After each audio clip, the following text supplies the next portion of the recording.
Well, as we know, the government is offering financial help for many businesses and self-employed workers. But as we've just heard, some will slip through the net. And earlier I spoke to the Warrington MP, Andy Carter, and asked him what could be done for them.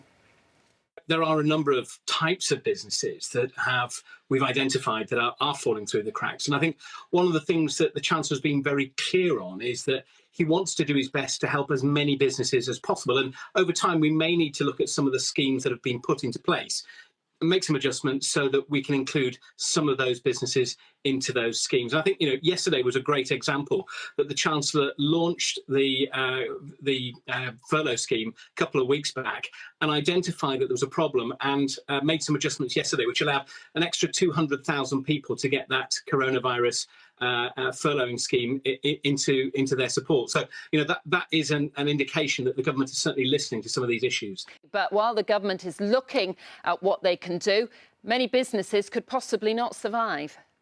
Well, before coming into politics, up until December, I was running a small business. So I know exactly the issues that businesses are facing.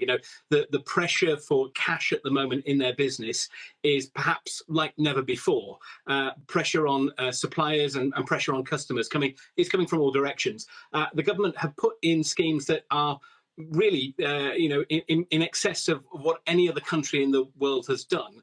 And I think, now is the time, as we enter a further period with restrictions, for the government to look very closely at whether all those schemes are working and whether we do need to make any more changes. There is an issue here, though, isn't there, about this loophole, that if a company doesn't pay business rates, it is losing out on quite substantial government grants.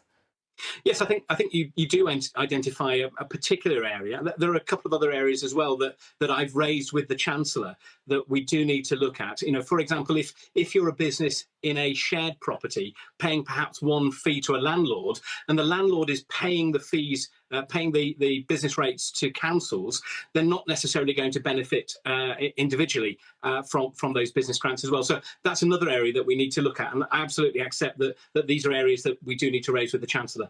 Just out of interest, as a new MP, how are you finding doing your job in these times? Because you can't be a constituency MP in the way that you could have been before. No, well, I'm working from home every day. I have a catch-up every morning with my team on Skype, and we also talk in the afternoon as well. And we talk about the casework that's coming in. I have to say that the level of casework is perhaps nothing like I've seen before. I'm getting between 500 and 1,000 emails, a day. I have to say, the recognition from constituents that we are trying to help really comes across. It's really nice when you get the emails back from people saying, thanks very much for helping. Andy Carter, thank you very much for your time.